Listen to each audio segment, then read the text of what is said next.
Hi guys. So technically to me it's still Tuesday because I'm not asleep yet.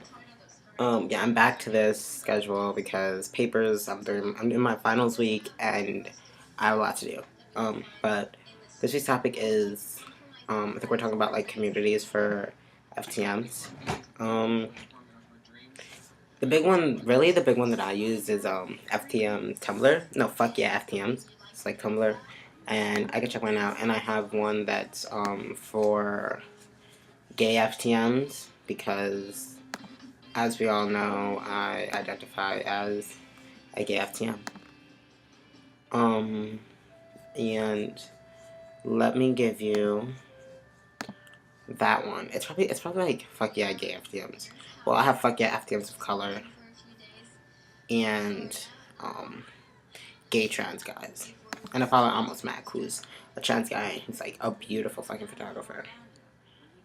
Um, but yeah, that's who I follow. I on the internet there's a lot of trans resources for FTMs. Of course, there's gonna be more for like MTFs. But there's a lot for FTMs. Like when I was coming out, the internet was my biggest supporter. In all honesty, like I use YouTube a lot.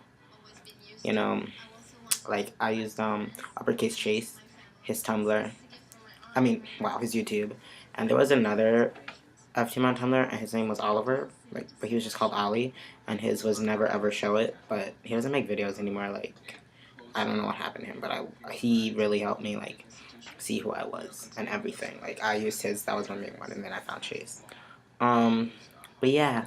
So outside of the internet, I guess like LGBTQ like centers, like I know like maybe it doesn't like each state have to have one or like each city whatever. Like there's one on my campus which I work at, and in New York there's one. It's a really big one. But there's a lot of resources for trans people in New York, which is where I'm from. Like I go to Calvin Lord, which is like big on trans health, and that's where I get my tea and everything. And there are like law projects around, like for a law something law project. Um, yeah, so there's a lot of that. In terms of like utilizing them, I don't really like to talk to people about my trans stuff unless there are other trans people. But unless it's like trans people who have like been through what I've been through and who I know can understand, like I don't really talk to anyone. But I would say to just, if you really need support, I say the internet is the biggest one, especially if you're like if you're just like, if you're just sorry guys, if you're just like in the beginning of your transition, then the internet might be a really good place for you to start. That's where I started because it took me. I came out during the summer. Then it took me about not like less than 8 months to get tea once I came out. But that was a different story. Like I was already 18. I just turned 18. Um, but yeah, use the internet. Like that's how I learned about binding. I learned about packing, though I don't pack. Um, clothing. It even tells you like based on like how big or small you are, like the types of clothing you should wear, like what shirts not to wear, what looks better with binders. Like wear graphic tees because the picture like hides your chest, something like that. So tell me about that. But yeah, that's my advice. Um,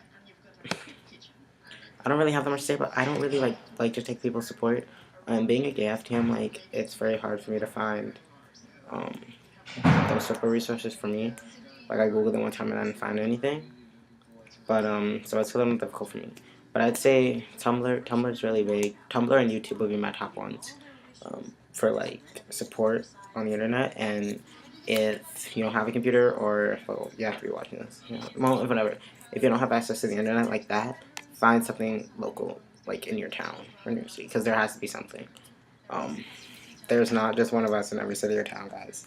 So something like that. But yeah, this video is going over, and I love you guys, and have a good rest of the week.